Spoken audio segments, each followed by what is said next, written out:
Welcome to Hey Therapist. I'm your host, Leslie Ross. With me is my producer, Jay Wesley Lindley. Let's get mental.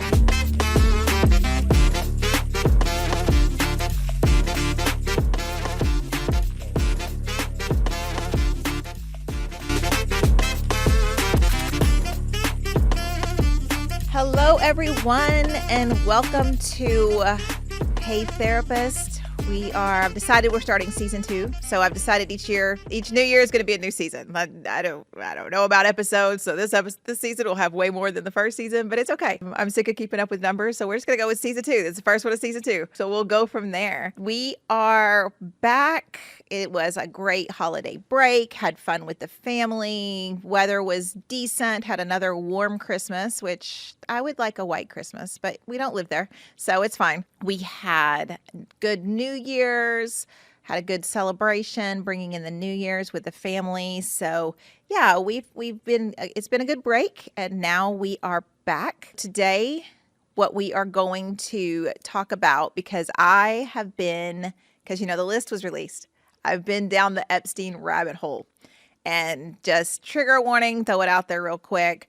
We're going to talk about some topics that could be triggering for some individuals. And so if you catch yourself feeling uncomfortable with a topic or whatever it is, just turn it off. It's fine.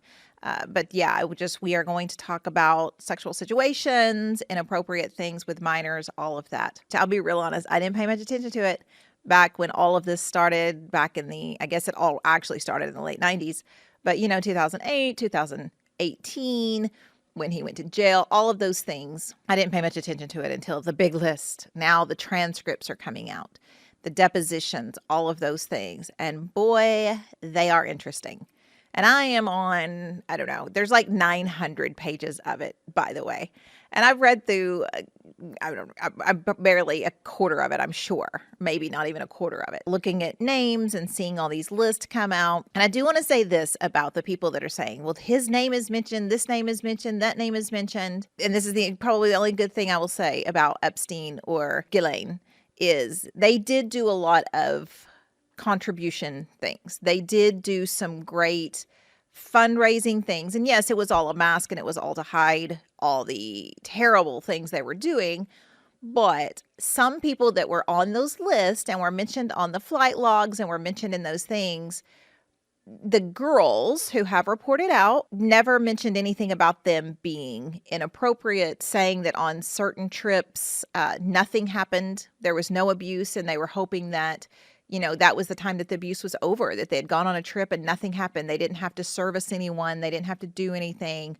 And so they were hoping that maybe the abuse had ended, and it has not. It was just on those trips with those individuals. Now, there's photographic evidence of some things I would love to see, because his New York mansion was covered in cameras everywhere. Every nook and cranny, there was a camera on it. That footage is somewhere. That's the footage they need. I don't think they'll ever find it, and it doesn't matter because he, killed himself. And I say that in quotes, but I do believe that he died by suicide. And this is why. There were a lot of people saying, well, he knew everything and he was going to rat out and he was going to do all of this stuff and he was going to tell on people. And so someone had him killed. Someone got into the jail, all of those things, which still could be a possibility. Like, I'm going off of just the information that's out there. But also, before he died, he had transferred a shit ton of money, just billions and billions of dollars, into an account in St. Thomas, into a trust. He had moved all of this money. So he knew that there was no way that anyone could get to that money if he was dead, because it was in a trust in someone else's name. If he would have still been alive, gone to trial, victims would have got compensated, all of those things, that money would have had to been brought back. They would have seen that it was transferred. They could have forced him to bring it back. They could have done all of these other things. But he made all of these money moves before he offed himself. And I think him offing himself was his way of remaining in control. Because when you're talking about an abuser like Epstein, like many abusers, it's all about control. It is about them maintaining control. It's about them sticking in their claws and their talons to be in charge. And the only way that he could remain in control was to not go to trial, was to not be put on the stand, was to not have to testify in his own defense or in revealing people, having to justify actions, having to face his accusers. The only way he could remain in control was to die by suicide, because he knows what he did. Even the most narcissistic person, when you have time to think about it and when it all catches up to you, you know you're not doing the right thing, but you're doing it because you can get away with it. It's why he was getting away with the Ponzi schemes and all of the other stuff. He was getting away with it because he was powerful and because he had a lot of money and because he was a great manipulator. And so is Ghislaine. Ghislaine is serving her time. Who knows what's going to happen there? But she was just as in it as he was. And you can look at her past and say, well, you know, she grew up with a very disapproving father. She wanted to please. Her father was very, very abusive, if you listen to the stories that came out, to all of the children. And he was never pleased. And so she sought perfection to please him. I believe she had the same relationship with Epstein. It was different because she also had some power. She had influence.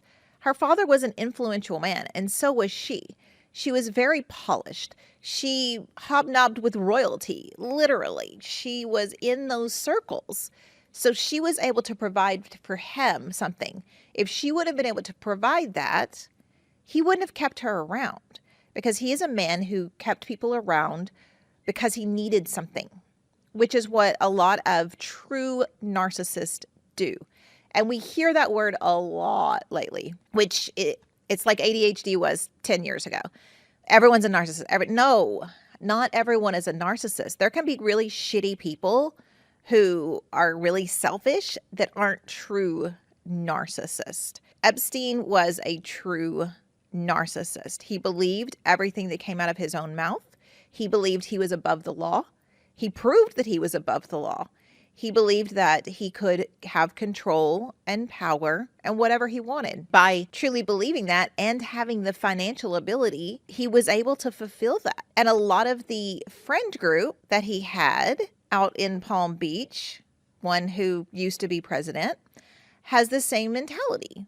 They have this, I'm above the law. I can say what I want to say. I can do what I want to do, and no one's going to catch me. When Epstein went to jail the first time in whatever it was, 2012, 2018, whenever that was, there were over 40 accusers. The police department had over 40 accusers. And there was a deal made that the prosecution didn't even know about before they went into court, which tells you who was involved in some of these things, because money and power can get you out of a lot of things, which is why people didn't believe, because this rich man, and we've met him and he's so personable. Well, yeah, they usually are kind of personable. They have charisma. So does Ted Bundy. It's part of their personality disorder, is to have that charm, to have that charisma, to flatter the people they need to flatter. He spent, I think it was, he was ordered to 18 months in jail. He spent 12 months in jail, but he was only had to go at night. He was let out for some work release program. He was never where he was supposed to be. Like, they have records where he was on his jet and he was flying his helicopter, and he wasn't where he was supposed to be, on house arrest doing his job. He wasn't doing any of that, and nobody cared, because the people that were making the decisions were in his pocket. They were the ones that were right there with him, probably right there in the mix of it with him, doing the things that children shouldn't be exposed to. The other thing that has annoyed me with listening to all this is these children, because they were children, the news and other things referred to them as underage prostitutes. Now, let me be real clear. You cannot be an underage prostitute. You can be a child who's being trafficked for money, or you can be a child who is involved in something and getting paid for it, but you are not making a choice to be a sex worker. Most people don't make the choice to be a sex worker. They get there some other way, but some people are comfortable with it, and some people I mean, there are sex workers, there are prostitutes, escorts, whatever you want to call them, who are very comfortable with their job and that's what they do and they don't want to do anything else. Cool. As long as you're safe and people are keeping you safe, by all means, you like it, I love it. But these were children, and these weren't just any children. These were children who were recruited. They were going to, at the Palm Beach home, there's Palm Beach and there's West Palm Beach. And West Palm Beach is the low-income area of Palm Beach. That's where the recruitment was coming from. They weren't looking at girls who already had a little Gucci bag and lived in mansions to say, hey, come over and give this man a massage for a couple $100. They don't need it. They don't want it. They're not going to be involved in that. But these girls who were already struggling, who were in trailer parks, who were, and you hear that a lot when it comes to children who get victimized. Why? Where were the parents? Where were the parents? Well, the parents aren't there. There may be one in the home, and that one in the home may be out there busting their ass trying to pay bills, but that means they're probably not home much and giving much attention, or they're involved in drugs. They're going in and out of jail, and these children are raising themselves. So then you have kids who are endangered population because they're very, very vulnerable. And so they go out and they recruit and they get these girls and they bring them over and they say, it's just going to be for a massage. And then the massage turns into, well, or maybe the first time it is just a simple massage. Maybe that's all they did. The next time it's a massage and they're asked to remove their clothing. Okay, easy enough, whatever. All the while, Ghislaine or Jeffrey, they're on the table and, Ghislaine wasn't as noted as pleasing herself during, but apparently during the massages from the girls, he would please himself. And then it got to where he would touch them while they were doing the massage. And then it would be, you touch me and here, do this part for me, have sex with me, do these things. And these girls were scared and groomed and put in a position where they needed this money. And it's hard for a lot of people to understand why these girls went back. Well, these were very, very powerful people. These girls were threatened. These girls were told, you don't want anyone to find out about this. We can't, be telling people, whatever it is. But also, when you get into that cycle of abuse, when you have no money and you can go do this thing that makes you feel terrible, but also helps you pay bills and keep your electricity on and help out around the house with maybe other siblings, whatever it is, you might continue to do that. And no, it's not ideal. And it sounds terrible. And you say, well, there's other ways that people can get money, not $200 in one day, which is how kind of the cycle continued. What's sad is that no one believed these girls. And they went to law enforcement and they went to law enforcement and they went to law enforcement. And the people surrounding the area were, oh, he would never do that. He would never do that. Well, the ones that would never are the ones that do, because they're not out there just being creepy pedophiles. They don't start out that way. It started out with a grooming process.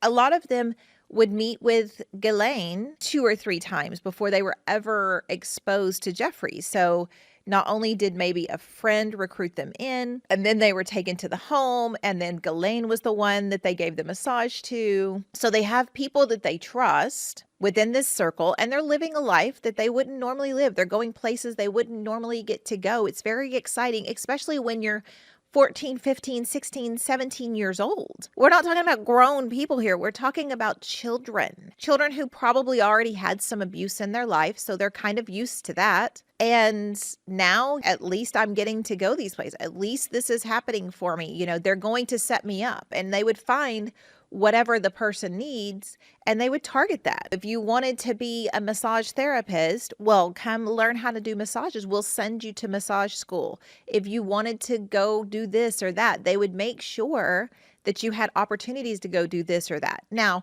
on those trips, you may have to service someone else. They may send you to one of their friends for you to do what you do with Jeffrey. It was abuse. It was routine and pattern, and it was across the globe. They didn't just have this Palm Beach home. They had the New Mexico home. They had the island where apparently the most depraved things that could happen to women happened. where they went out and recruited local girls and European models. And in one of the statements that was made was the European models are better because they don't speak English. So you don't have to understand what they're saying. Wow. It's very, very disturbing. And I don't think if not for the Me Too movement, it would have ever gained any ground because no one was listening. No one wanted to listen. The FBI was running into roadblocks because the White House and the people around that, the inspectors, the attorney generals, all of these people were blocking things and making things disappear.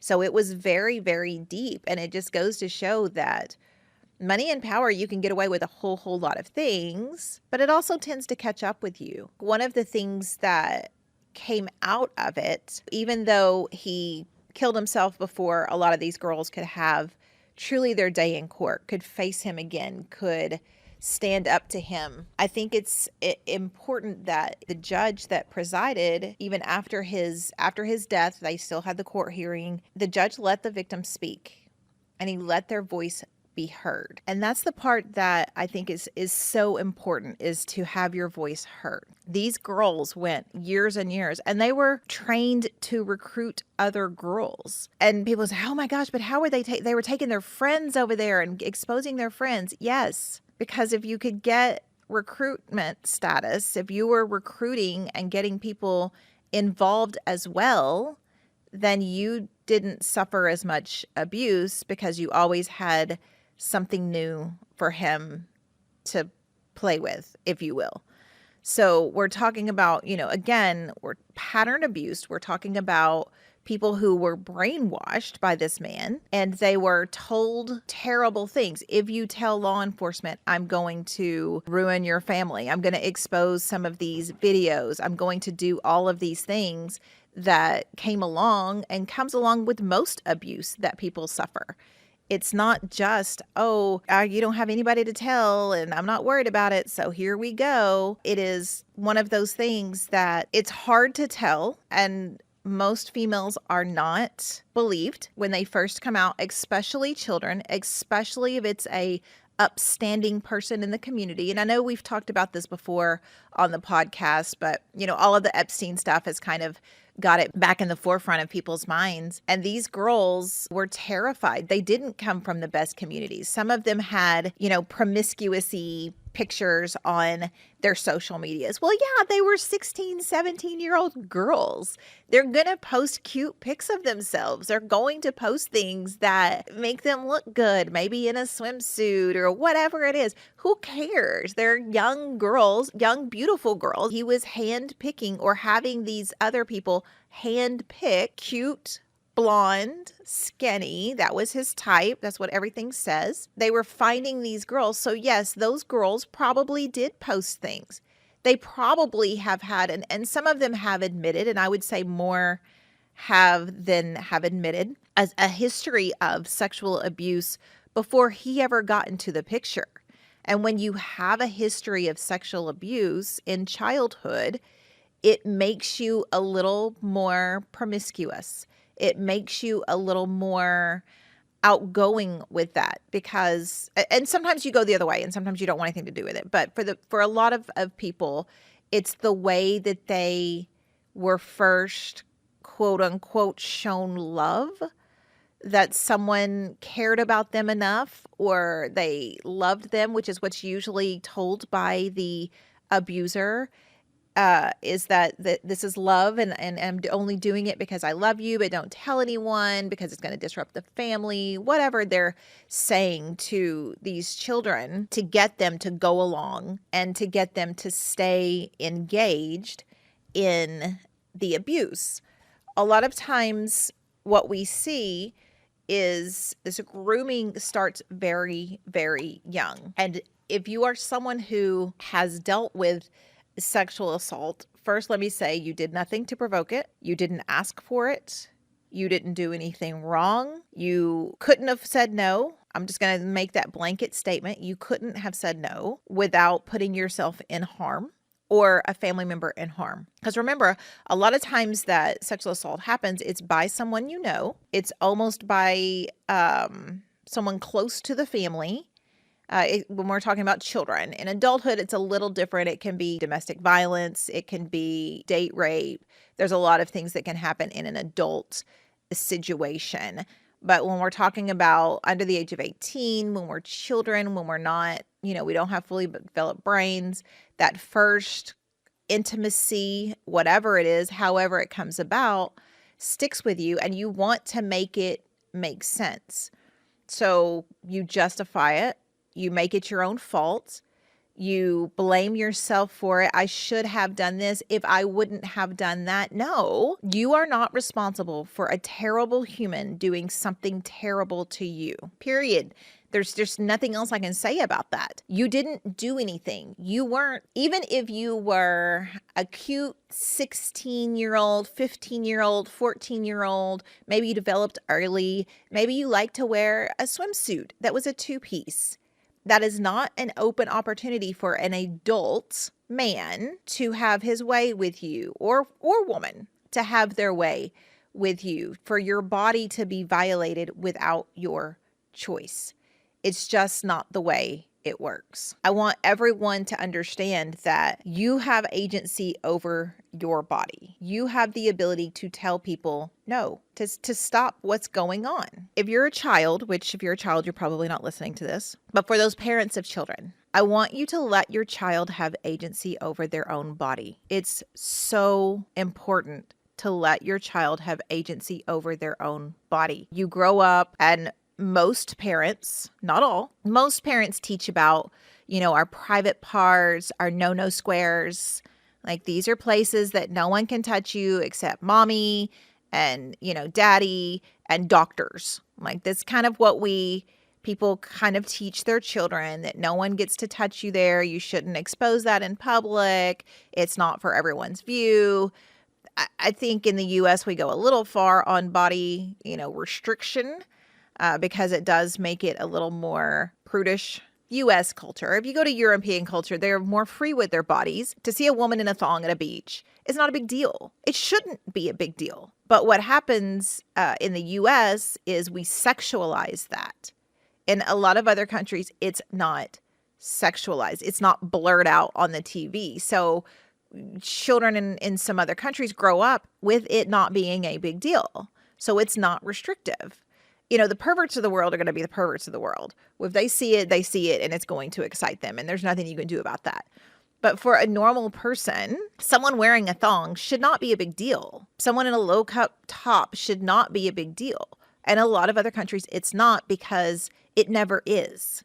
They grow up with nudity. You go to the spas, and it's nude spas. I'll never forget when I was living in Germany, one of my first trips to the spas, they're like, well, it's a nude spa. And I'm like, oh, okay. I'm thinking it's a nude spa. Just everybody, like, people are just naked everywhere. And it doesn't bother me, because I really am not a modest person. Like, who cares? It was odd, because that's not the culture we grew up in. But there's children everywhere. There's adults. There's all of these things.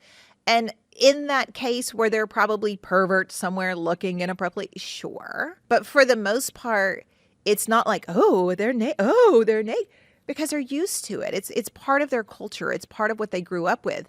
And I think because we sexualize so much of that here in the U.S., it changes the way people look at things and look at you and look at other things when you're wearing something low cut, or you're in a thong on the beach, or whatever it is. Having said that, I'm going to go back to my previous statement of give your children agency. Let them not hug people. One of my biggest pet peeves is when children are made to give hugs and kisses and all kinds of things to other family members, to strangers, to people they barely know, to friends, whoever it is. If you say, go give so-and-so a hug, and your child grabs your leg or is like, no, say, okay, well, what about a handshake? Can they get a high five?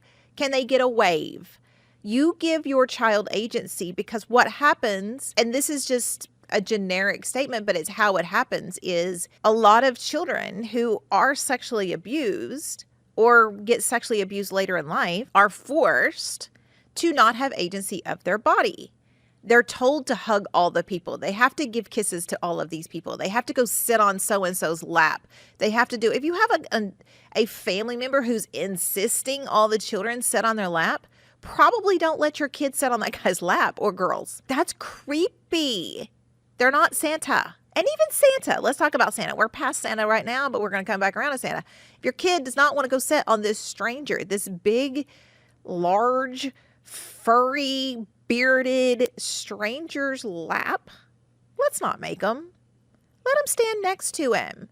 Don't send your kids squalling, even though they do make the best pictures. I'm not going to lie. The screaming kids make the best pictures. But, like, let them decide what they want to do. Let them sit next to Santa. Let them sit on the floor in front of Santa. Don't throw them on a stranger's lap and leave them, because then you're teaching them that that's what happens. That's what we do. If a strange man wants to touch you or give you a hug or have you sit on his lap, then you do it because that's what's expected of you. And when we talk about these girls in this Epstein trial and we talk about other survivors of sexual assault, a lot of it comes because that's what they were expected to do. The adult is the adult. They're taught to obey adults. They're taught to look at adults. They're taught to pay attention to what an adult says, what an adult orders, all of those things. So when an adult tells them to take their clothes off, I just want to look at you. Or, well, you should sleep naked when you're staying over at my house, whatever. Or whatever it is, they're going to do it because an adult said. And even if you're 16, 17 years old, you're still a child. And if the adult is imposing in your space, if they are large enough, if they are creepy enough, and one of the things I found interesting, and you hear it when you hear a lot of the stories, but on these, the Epstein girls, their stories, they say, I got in that room, and from the moment I walked in the building, I was scared. From the moment I was in that room, something didn't feel right. But I was taken up an elevator. There were no stairs. I was in this room. I didn't know where I was. I didn't know who these people were. All I needed to do was get out of there, but I didn't know how. But I knew if I did whatever was asked of me, I would get out of there. And that's how a lot of assaults happen. And that's why a lot of assaults aren't reported or believed. And it's getting better. I will say it is getting better. There has been a lot more education on sexual assault, even within domestic violence situation, even within a relationship. You can be raped by your partner. You can be raped by your husband or wife. You can be raped by anyone. If you are forced into any kind of sexual acts by coercion or power, it's a rape. It's an assault. You can report that if you want to. And I recommend that you do, but be ready. One of the episodes before, we talked about if you're in a violent situation, if you're in one of these situations, make your plan first and then start making the reports. Then find somewhere to go. There are battered women's shelters. There's battered men's shelters that will take you in, that will hide your privacy, that will support you and help you along the way to get you into the space you need. There are places for children as well, because sometimes neither parent will support it. One of the parents, whoever the offender is, mom or dad, the other parent may not want mom or dad to get in trouble, or they may not want to believe.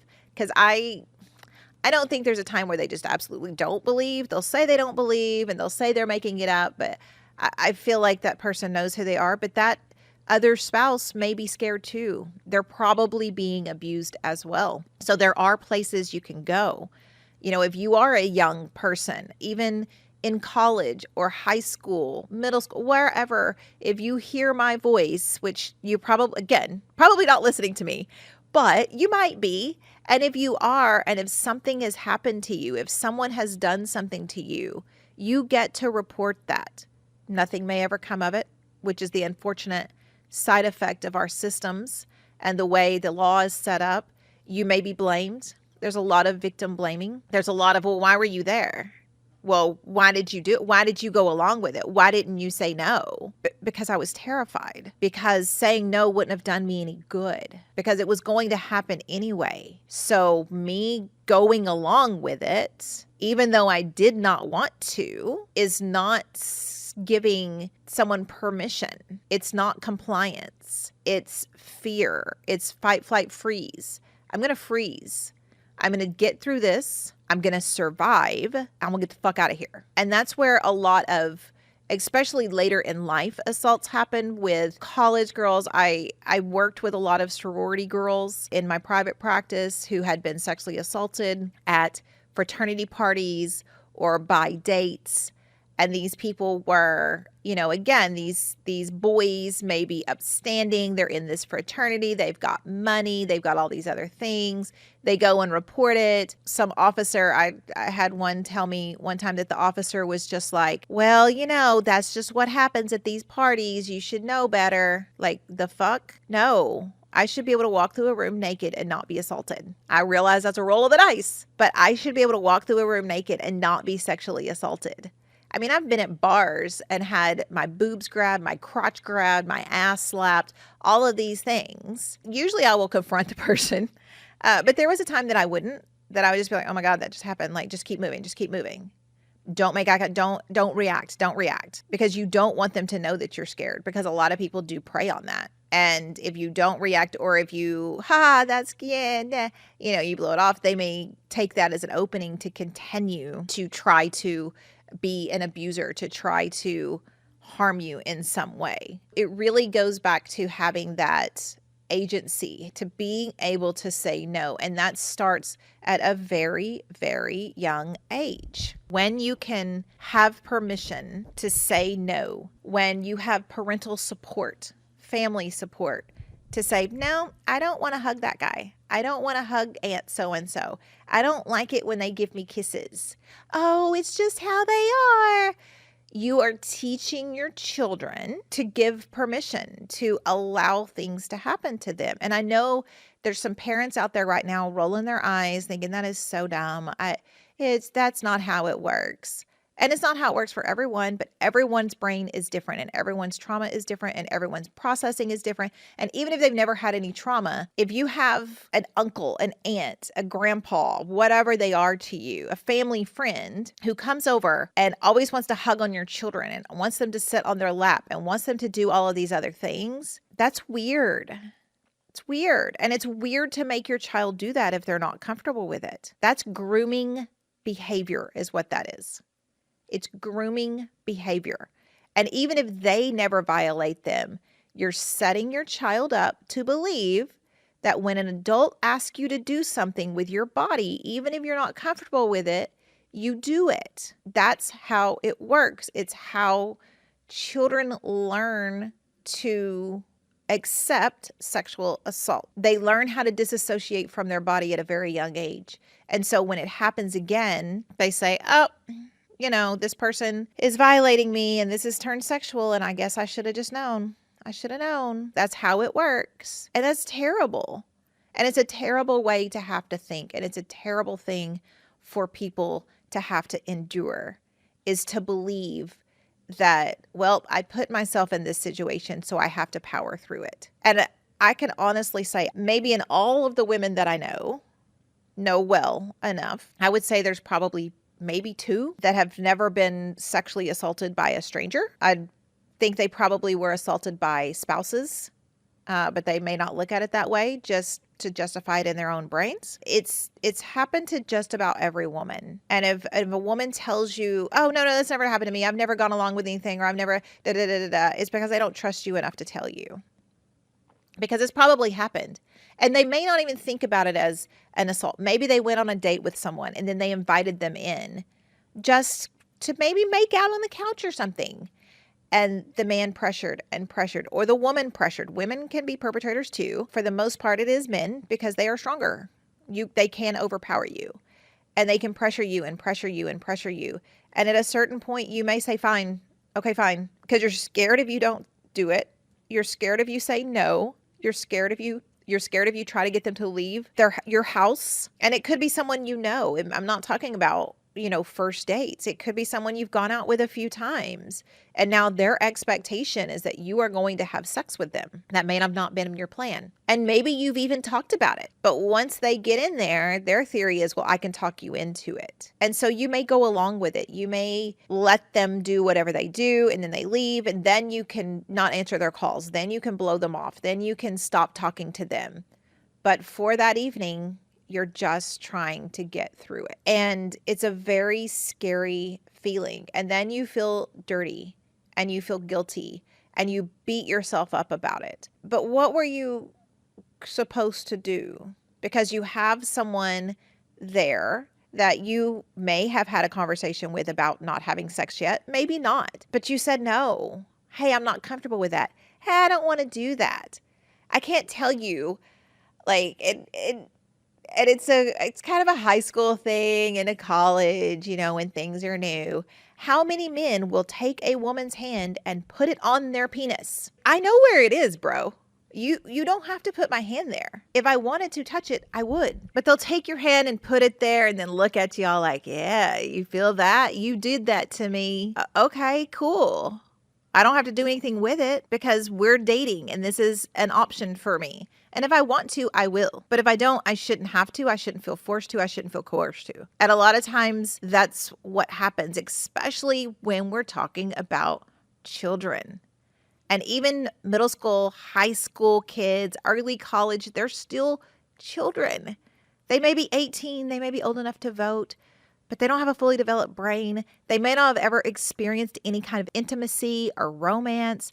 They may not know what it's like to be with someone. And they may think, oh, this is what I do, especially if there's never been conversations about sex, about what happens, how to say no, how to keep yourself safe, how to do all of these things.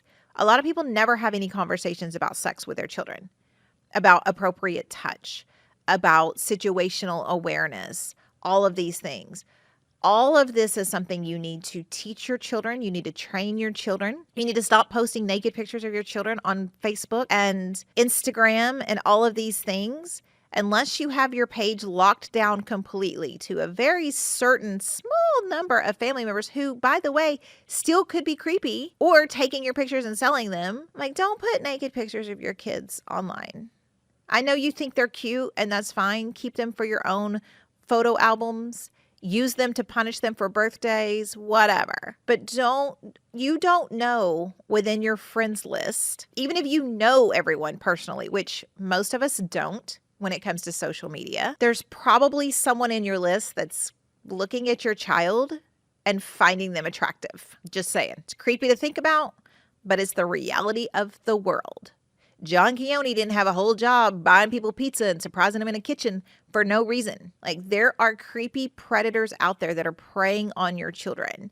And it's important that you not only teach them body agency, let them be in control of their body.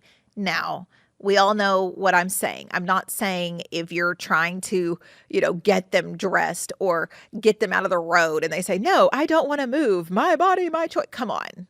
That's not what I'm saying. We're not taking it that way. What I'm saying is if your kid is adamant about not giving someone a hug or a kiss or sitting on their lap or doing anything with a person, do not make them unless it's absolutely necessary.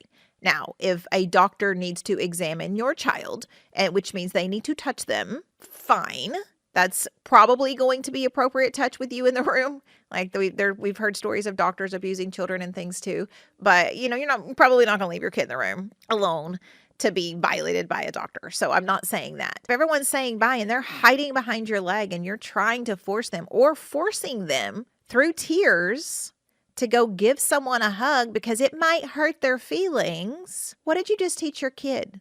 You just taught them that other people's feelings are more important than their own, and their access to your child's body is more important than your child wanting to provide them access. And when you do that over and over and over, your child learns other people's emotions are more important about me, are more important than my emotions about me, and their access to my body is more important than me saying no. So they ingrain that and it sticks because that's how it works when we're little. What we believe is what we believe. And as we grow through life, if nothing changes, we still continue to believe that. We're still going to believe, oh, if someone wants to give you a hug, you give them a hug. Oh, that feels so creepy. This guy makes the hair on the back of my neck stand up, but I'm still going to sit here and have a conversation with him because it's making him happy. We become people pleasers. You become in a situation where you may not always have yourself safe. And there's a lot of resources out there.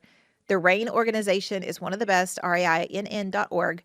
They're one of the best organizations when it comes to sexual assault, victims advocacy, all of those things. And, it's one of those things I wanted to really touch on because I think with the Jeffrey Epstein, it just shows how widespread it was. There's still victims coming out. And this went on for years. And he was caught. Only did he have money and power. The people that he were bringing into the fold, these people that were going to the island and violating children, royalty, money men, presidents, people in authority, other government officials, they were there with him. So yeah, it didn't get tackled the way it should have. And it's a shame because these girls had to live with that for their lives. They still are living with it because, really most of them aren't that old because they were children when it happened and it wasn't that long ago. They're going into their lives and most have been afforded, therapy and those types of things to help move through it. But it could have been prevented if the system would have worked. But we know the system doesn't work. And that's why it's so important to be your own child's advocate. It's why it's so important for parents to be involved in children's lives. And if you see a kid, if you're a teacher or, a law enforcement officer and you keep running into the same kid who's making these terrible decisions, they're not making them just to spite you. They're making them because they don't know what else to do. They're making them because it seems like a good idea at the time in their little child brain. They're making them because it's what they believe they need to do to survive. Because for someone who is impoverished, for someone whose mother's in jail or has a new boyfriend and there's drugs in the house and this kid is raising themselves and they get this opportunity, some dude is going to pay him a couple $100 for a few hours and he's going to do that repeatedly and he's going to also pay her for any other friends that she brings to be assaulted. They're not thinking about the long-term abuse in this. They're not thinking about long-term side effects because they're survivors. People who grow up in a certain lifestyle, in low income, in poverty, in abuse, in domestic violence situations, and all of those things, they are short-sighted. They don't see a future. When you say, what were you thinking? They may say, I don't know.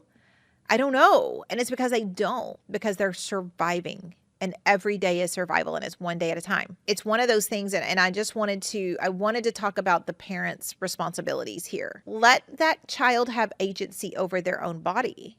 Do not force them into anything they don't want because you have a need, because you want to give them a hug. If you have a parent or a friend or someone that you see is forcing their kid, or if they'll say, because I have a lot of friends with kids and normally they do hug me. I'm like, hey, can I get my hug? And they're like, no. And I'm like, okay. And their parent will be like, no, you go give Auntie a hug. You go get it.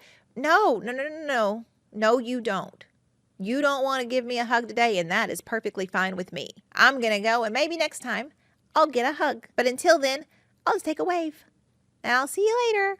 And you go.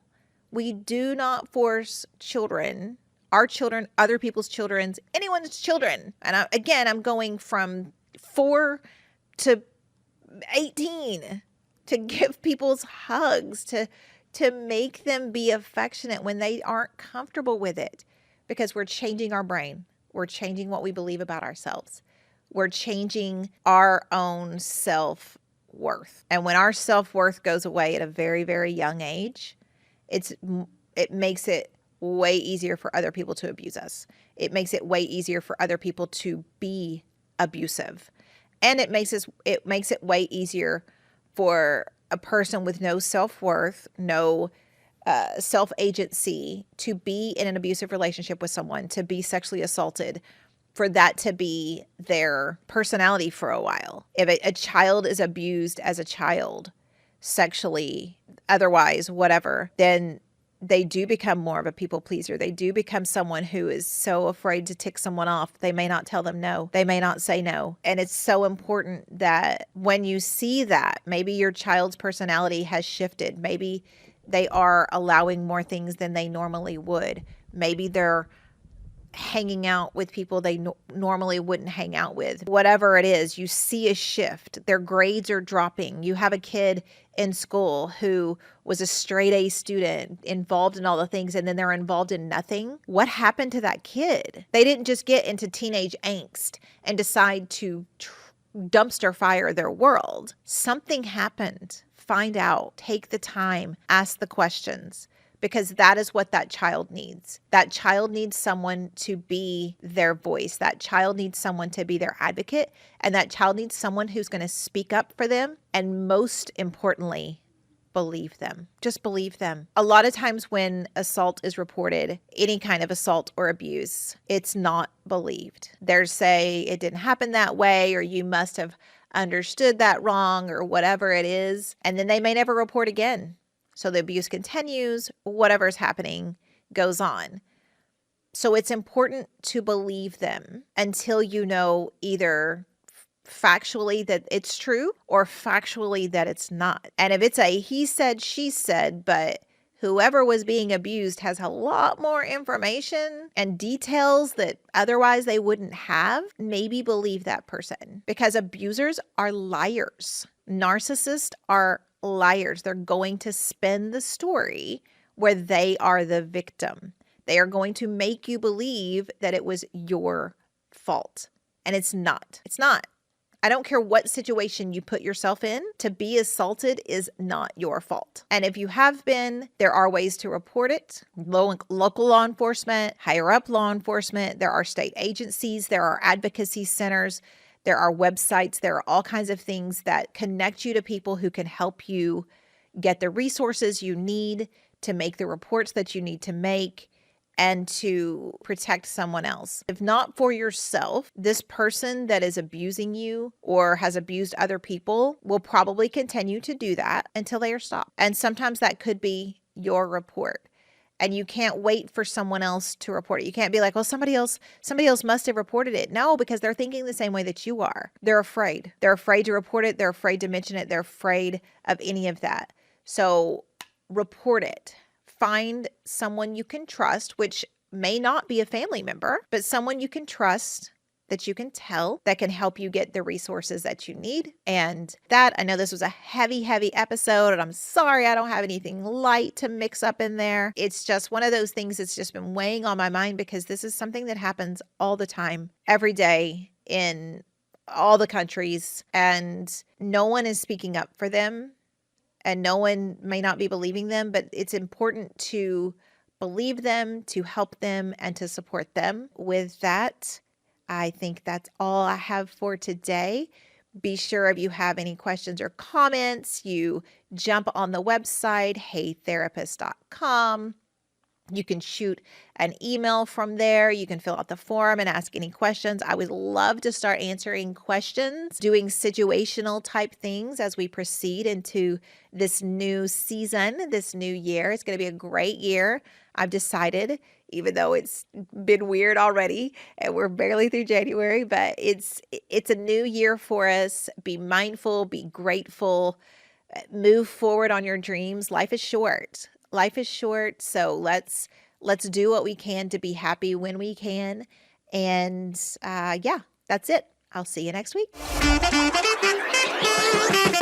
For my producer, Jay Lindley, I'm Leslie Ross. Thank you all for joining us. Please send any questions or comments through the website, heytherapist.com, or email help@heytherapist.com. They may be featured on the show anonymously. Hey Therapist is an SEOK radio production and is for your entertainment purposes only. Thank you for joining us. Make good choices.